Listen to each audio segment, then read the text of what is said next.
Alright, this is Weapon X Reacts and we're back with another video, and this is going to be a review of Requiem for a Dream, which is a film directed by Darren Aronofsky, and to me, this is easily one of the most depressing movies I have ever seen in my life, as it does a great job at showing you how drug addiction can destroy a person's life, and it does not hold back from it. And it's a film I totally recommend you should watch once in your life. But I will warn you that the subject matter is really hard to watch. And I'm just gonna let you know that there will be a lot of spoilers in this review. I'm gonna break down the plot of this film. So, Sarah, a widow who lives a retired life, develops an obsession to lose weight and starts taking pills. However, she gets addicted to the medication, and it takes a toll on her mental health. One thing I liked about the film is that it's really well written, as we follow along with these characters as they destroy themselves. And I just want to say that the acting performances from everyone involved is just something else, especially from Jared Leto as Harry Goldfarb, who is a haunting portrayal of what a heroin addict looks like. And to me, this is easily one of the best performances I have ever seen from him as an actor, as he brought so much depth into the role. And I even heard that he lost 28 pounds and lived with actual heroin addicts just so he can portray the character. And the film does a great job of making Harry Goldfarb someone you can actually care about, as he tries to do everything he can to provide for his mother. And not just that, but he is also desperate of wanting to live a good life with his girlfriend, hoping that they will start a clothing store together until his drug addiction gets the better of him, which ends up destroying their relationship and leaves him amputated. And overall, this performance made me realize just how good of an actor Jared Leto can be, especially when he's given a well-written script. And this film shows that perfectly. Ellen Burstyn gives one of the most powerful performances of her entire career, Sarah Goldfarb.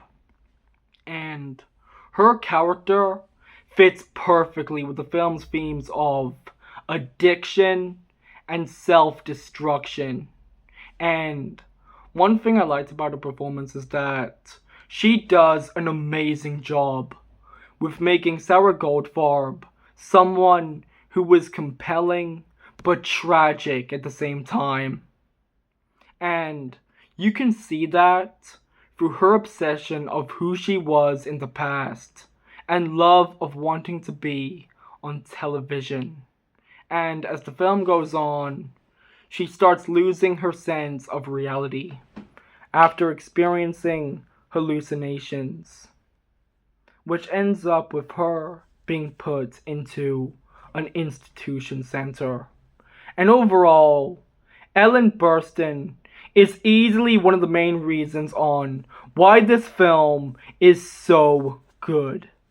And the fact that she didn't win an Oscar for this performance is really fucking dumb, and it really shows you that the Oscars don't matter anymore.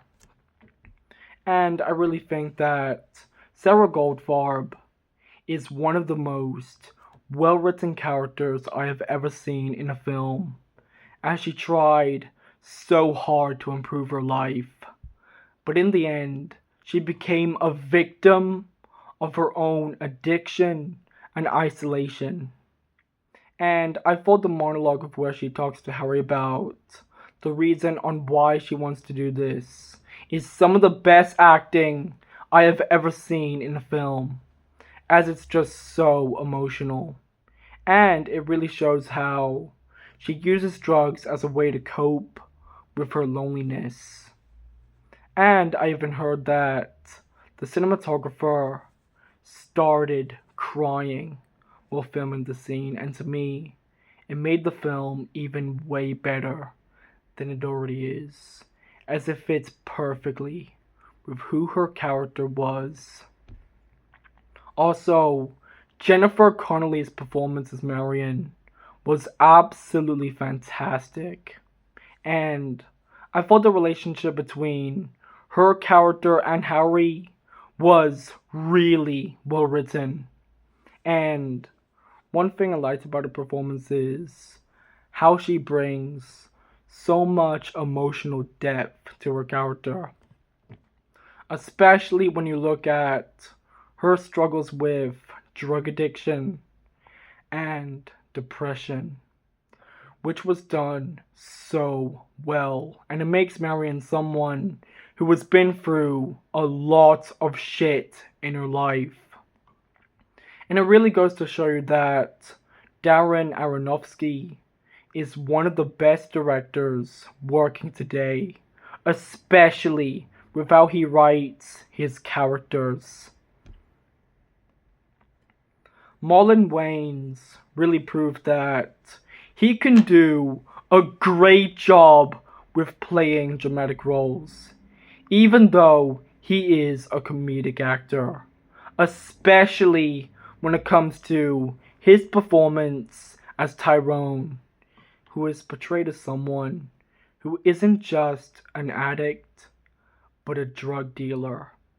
And the reason on why he does this is so he can escape the guilt he feels after losing his mother.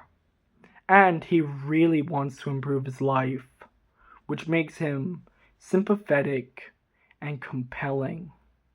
And overall, Marlon Wayans makes this film even way better than it already is. The cinematography was really well done, and one thing I liked about it is how it makes scenes feel realistic and raw. And I really think that this is some of the best cinematography I have ever seen from Matthew Libatique. The editing is easily the main reason of why this film is so good. And it really fits with the film's dark and depressing atmosphere, especially when it comes to how the addiction from the characters affects them. And I thought the use of split screens were really well done, as it represents the illusion of closeness and attachment. And you can see this in the opening scene of where Sarah is hiding in her closet while Harry takes her TV. And it really shows how disconnected they are in their relationship. And another scene with Harry and Marion. And while it looks like they are close to each other, it really isn't, as it shows how their drug addictions will tear them and their relationship apart. And overall, the editing creates a feeling of uneasiness and disorientation to every scene that takes place. And I thought the use of montage, especially when it comes to the drug addiction scenes, were really well done, as it makes scenes feel even more real than they already are. I thought the actor that played Arnold did a great job with what he's been given, even if he wasn't in the movie very much. And to me, he perfectly captured the shitty personality of his character. Darren Aronofsky's direction of the film was just something else. And to me, this is easily the best film I have ever seen from him, as he did a great job of making Requiem for a Dream into a haunting exploration of drug addiction and how it can damage a person for the rest of their lives. This is the rating that this film got on Rotten Tomatoes. So for the critics, it's 80%. And for the audience, it's 93%. And I'm gonna read out the reviews right now. So for the first review, though the movie may be too intense for some viewers to stomach, the wonderful performances and bleak imagery are hard to forget. For the second one, Darren Aronofsky is such an accomplished artist that it's not the horror, but the tenderness that you take home with you. For the third one, Requiem for a Dream is a movie about drug addiction, but that's only where the plot resides.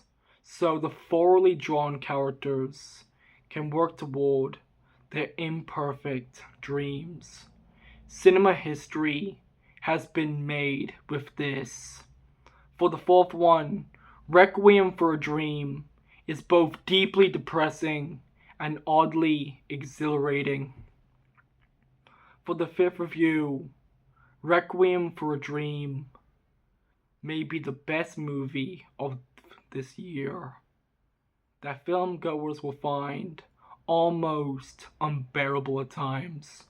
Director Darren Aronofsky's hallucinatory drama about addiction displays the talent of a master filmmaker. And that is something I most definitely agree with, and as I read these reviews, it's nice seeing a film like this getting the praise it deserves.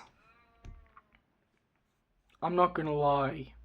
When I first watched this film, it emotionally broke me because it felt so real. And it's really sad that drug addiction is still going on today. And this is the perfect movie for a subject like that. And to me, this is a film that should be shown to drug addicts who want to stop their addictions. And it's actually kind of depressing that some people don't even know how dangerous drug addiction really is. And some people even use drugs to cope. And you even see that with Sarah Goldfarb, as she used drugs to cope with her isolation and dreams of wanting to be perfect. And to me, this is the best depiction of drug addiction I have ever seen in a film. And if there were some movies that did a great job of showing how drug addiction can ruin a person's life, it's Trainspotting by Danny Boyle and Requiem for a Dream by Darren Aronofsky, which are both amazing movies. Also, I thought the soundtrack really fit the tone of the film, and I'm gonna show you an example of it right now. And to me, I thought Clint Mansell did a great job with the score of the film. And he even worked with Darren Aronofsky a lot in his films, and to me, I think maybe this is his best work.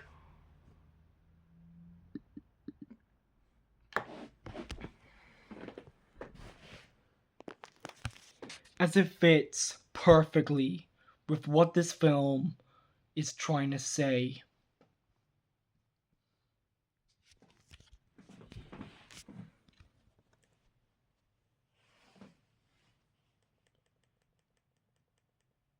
And another thing I liked about it is it doesn't show drug addiction in a way that it's not pretentious. It shows it in a way that actually feels compelling and real. We need more films like this, especially today.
And another thing, this is a movie that doesn't hit you over the head with its message.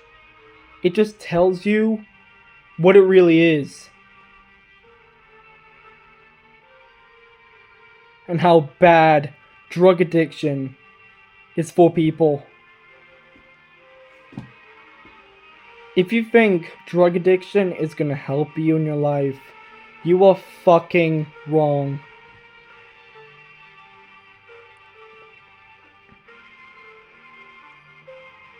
Just watch this film and find out.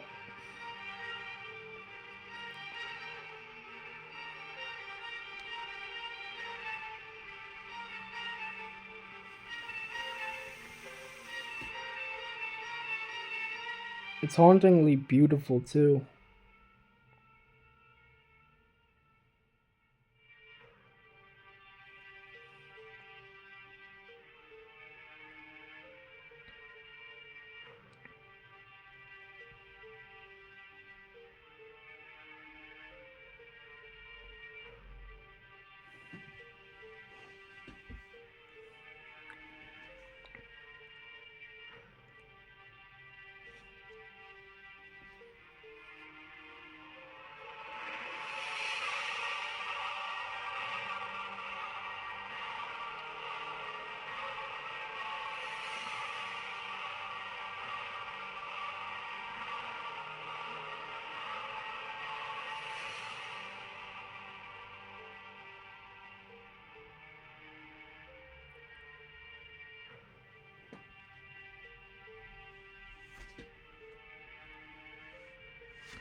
Honestly, the bleakest movie I've ever watched.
I'm not gonna lie.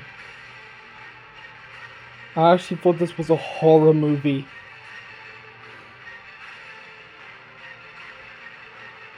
I mean, it is kind of like that when you think about it.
I'm going to explain the ending of this film. So, in the last 20 minutes, it starts off with Harry and Tyrone going from being drug addicts to becoming drug dealers, where they decide to head to Miami to buy heroin until Harry's arm starts getting infected, all because of his drug addiction.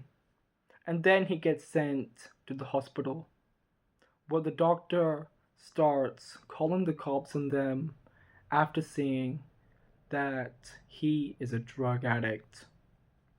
And then we see Marion going into New York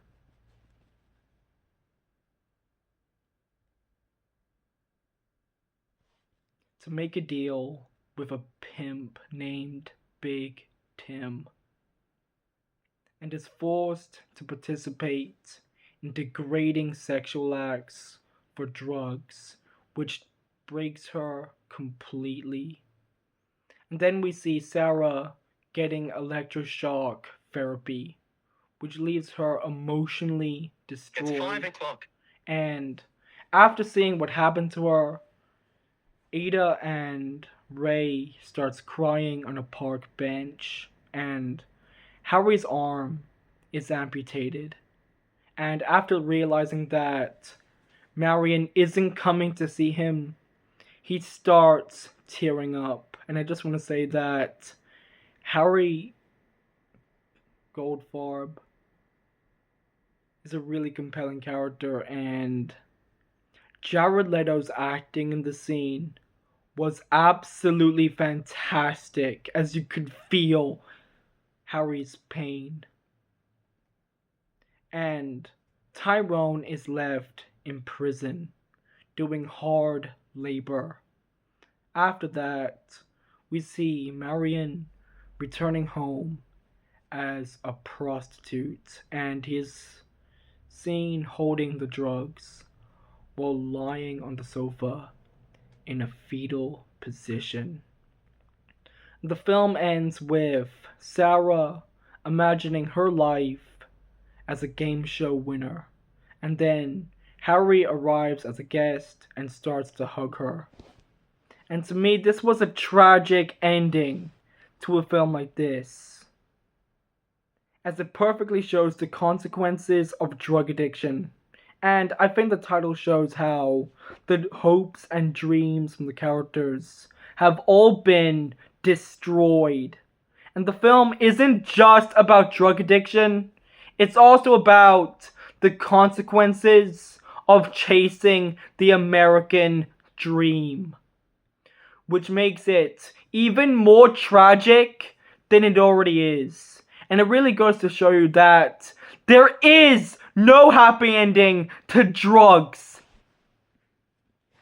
In conclusion, this film was so hard to watch, even if it was just a masterclass when it came to the acting and the direction. And it really shows that we need more films just like this one, as it takes a difficult topic and does it in a compelling way. And that is just something Hollywood just doesn't do anymore. And I'm actually going to be honest right now, this is one of the most important films of all time, as it shows just how bad drug addiction really is. And I just want to let you know that the next film I'm going to be reviewing is Deliver Me from Nowhere. And anyway, that's all I got for today. Go away now, and always remember, strike back like a weapon against wokeness.